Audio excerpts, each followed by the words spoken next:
So here's another sort of specific question about Ātman versus Ātmaguna. What is the distinction between the Ātman in Hindu philosophy and the Ātmaguna associated with the Tathāgatagarbha teachings? Yeah, Ātmaguna. Right? Atma, I understand. Ātmaguna. Do we use, Doctor? Do we use that terminology, Ātmaguna? I'm new to this term. Atma, I know, but Ātmaguna, I'm not familiar.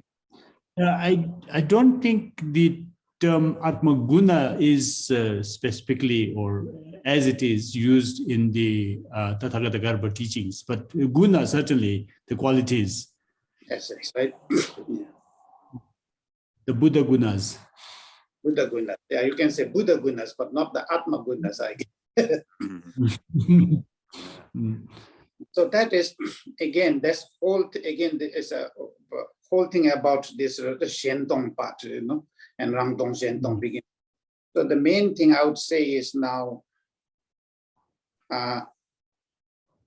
in Nyingma presentation of the Tathāgatagarbha is also empty. You know, it is there, but it is empty. And if you, so why the whole thing about all this, you know, Rangtong, Shentong, and why there has to be refutation is, first, we think that there is, in our general human psychology, we think that there is something real. Once you think that there is something real outside existing, then to that entity or the thing, you can have three reactions, either aversion, attachment, and neutral. So if there is something that is real, really existing there, then there is no way that we can have either attachment, free from attachment, aversion, and the neutral, emotions, reaction to that thing. So in that case, then no liberation is possible, because if there's something which is real, really existing, and then we try to run away from it or go far, so then we'll have this constant chain of reaction, and there won't be an end to our emotional disturbances. So right now we emphasize on so much on emptiness is because there is nothing that is really inherently existing in the phenomena. And our mind take it as existence. So there's a clash, you know, we are deviating away from the truth. So the whole point is to, you know, why we are emphasizing on emptiness is everything is empty. Therefore, if we remain in emptiness and our mind becomes one with emptiness, then there will be the cessation of all these emotions.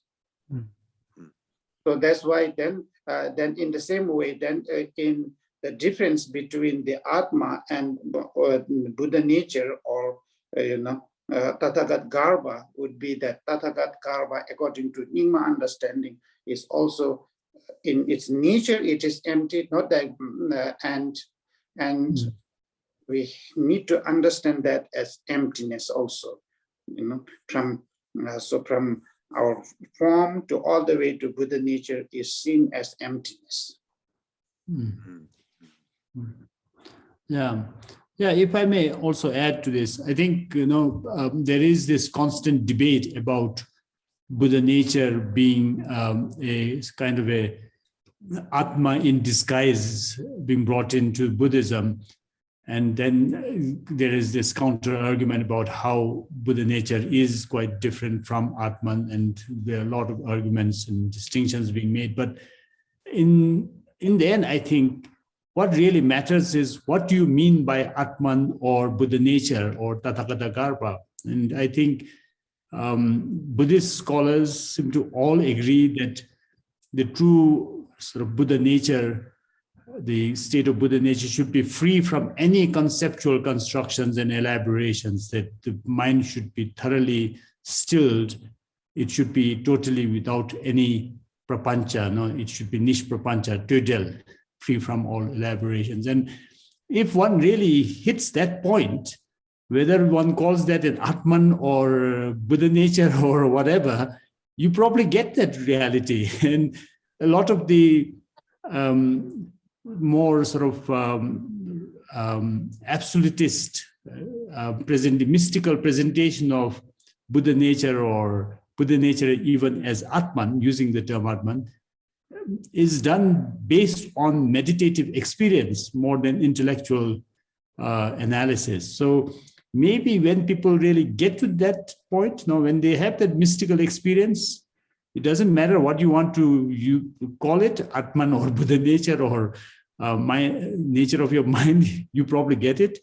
But if you are caught up in the conceptual construction, in these conceptual structures that we build, then irrespective of whatever term we use, maybe we are still caught in this world of clinging and attachment to something as real.